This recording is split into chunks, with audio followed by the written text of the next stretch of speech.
Good afternoon, class. It's 1 o'clock Tuesday. No sun.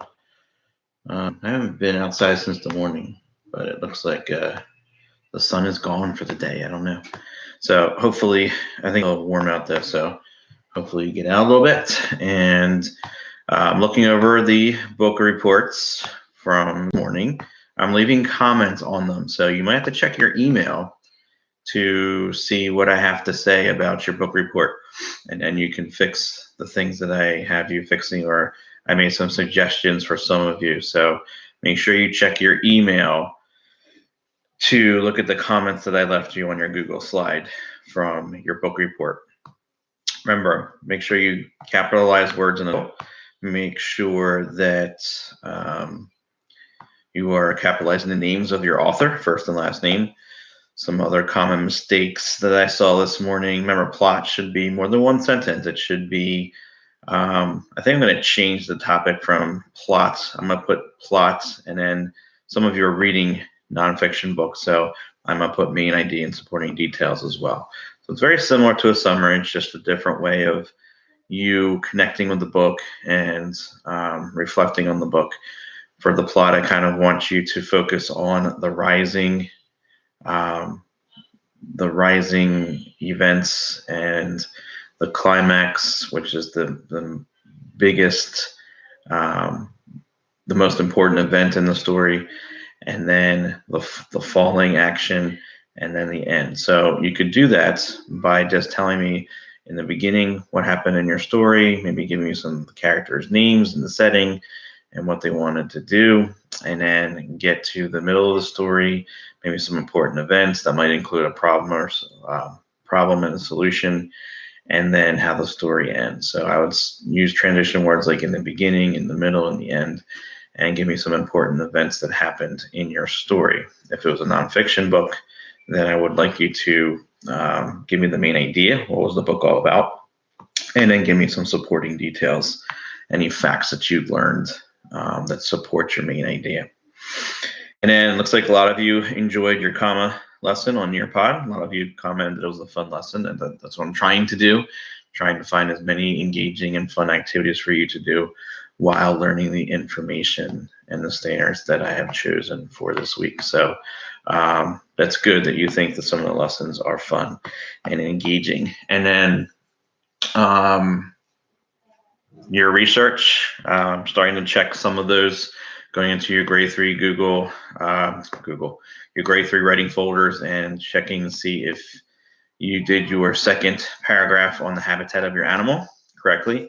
Again, I'm going to write some comments there, so check your emails so that you get your suggestions from me. Kind of like a little mini conference. We're going to kind of go back and forth with that. As we get going, I might call a few students and do a Google Meet and kind of check in on your work, and I'll be able to kind of share your writing and kind of give you some suggestions on how to make it work. Stuff like that probably will happen when we get back from spring break. I'm going to kind of start looking at who I need to conference with and maybe give some mini lessons in writing with that kind of thing. But I want to get a little bit further into our research report before I start doing that. All right, Mr. Popper's Penguins. We're on chapter 13.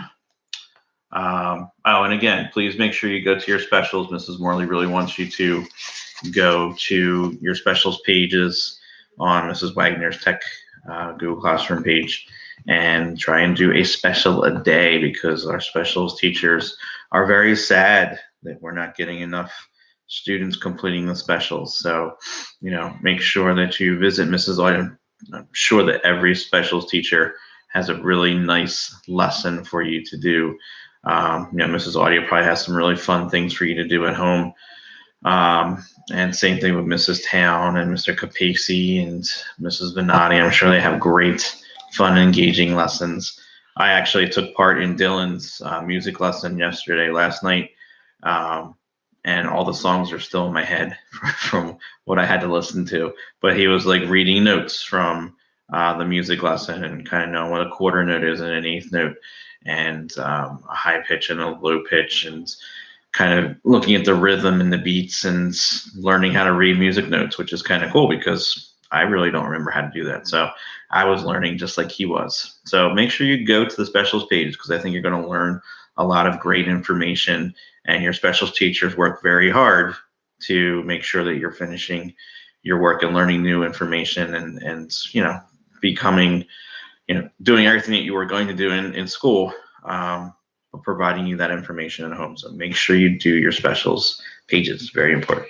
All right, chapter 13, money worries. So we learned yesterday that Mr. Popper now has 12 penguins living in his basement. Greta, the new penguin, and Captain Cook, and then they had 10 babies. So now they have 12 penguins in the basement, and I'm not sure how Mr. Popper is going to afford to take care of all these penguins in the basement. So the next chapter is money worries. So we're probably going to learn in this chapter all about the money problems that Mr. Popper is going to run into.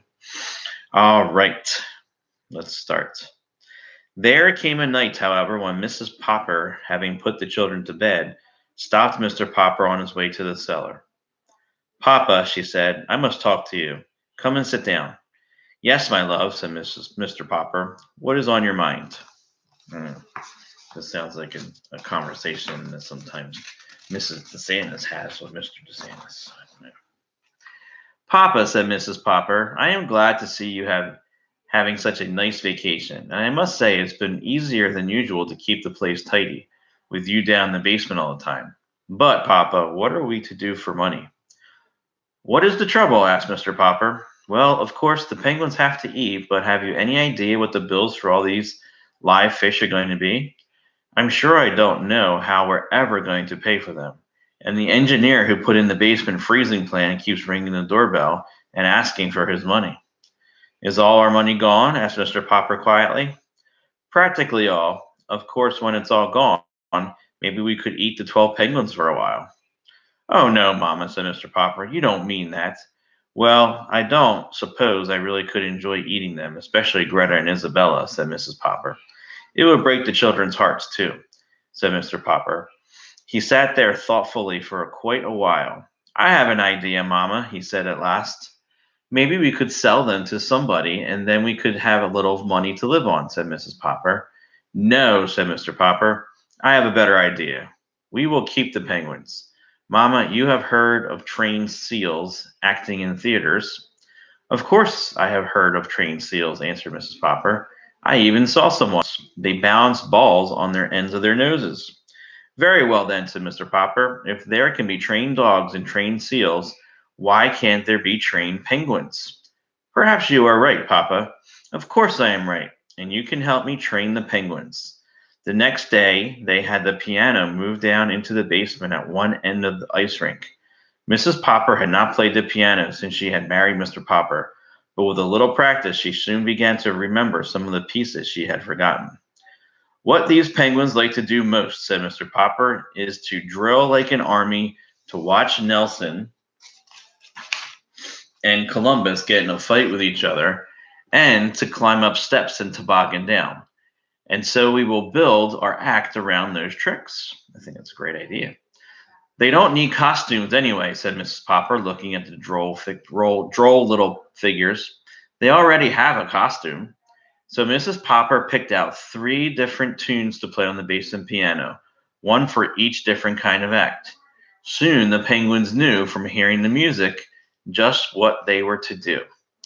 When they were supposed to parade like a lot of soldiers, Mrs. Popper played Schubert's Military March. When Nelson and Columbus were to fight each other with their flippers, Mrs. Popper played the Merry Widow Waltz.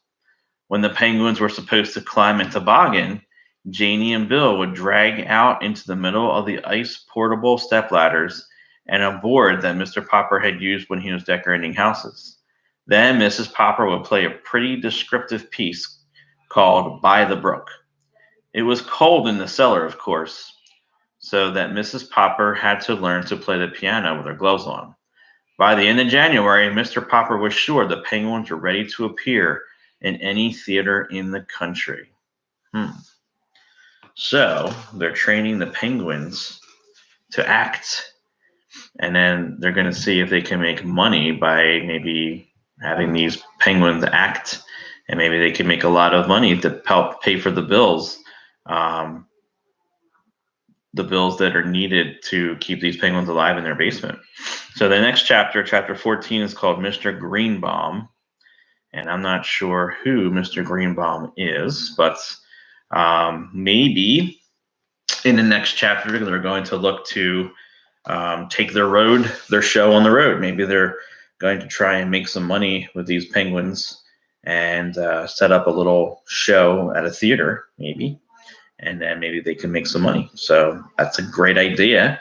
If these penguins are very smart, maybe they can make some money off of them, and that's going to help pay their bills. So I like where their minds are at. That could be a possibility to keep these penguins alive and everyone happy in the family. All right.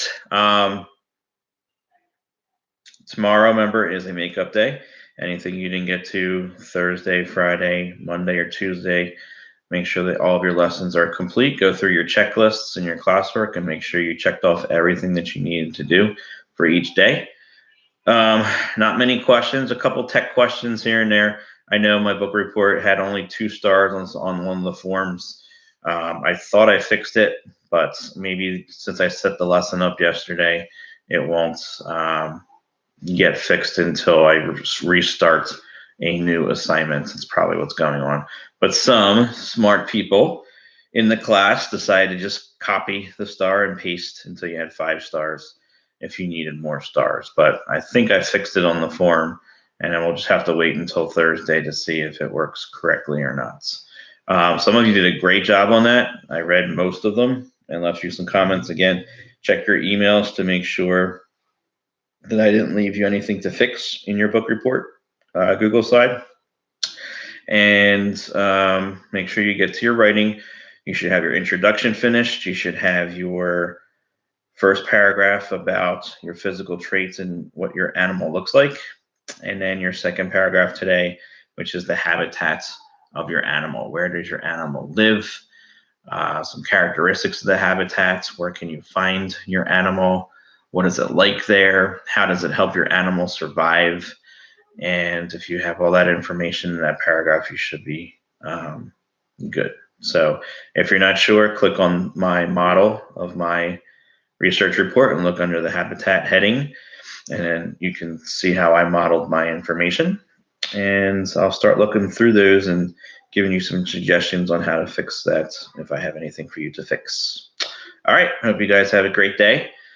As you can see, my background's a little different today. I got into my office because I got kicked off the kitchen table because my kids are doing their work and my wife's working in there with them today too. So I got kicked out. So now I have this nice little background, but this is actually pretty nice too. It's nice and quiet. I like our office. All right, get outside, get your specials done, and have a great day. Bye.